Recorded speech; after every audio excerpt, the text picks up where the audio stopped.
Uwi na naman, makadaan mo na dito sa supermarket.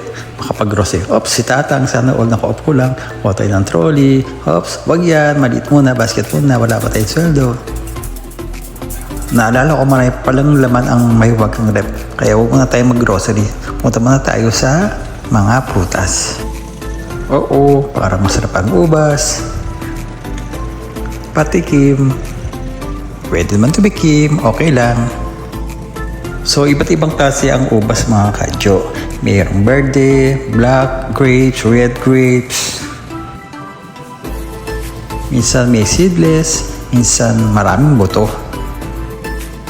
Pero ang kukunin natin ay ang black grapes.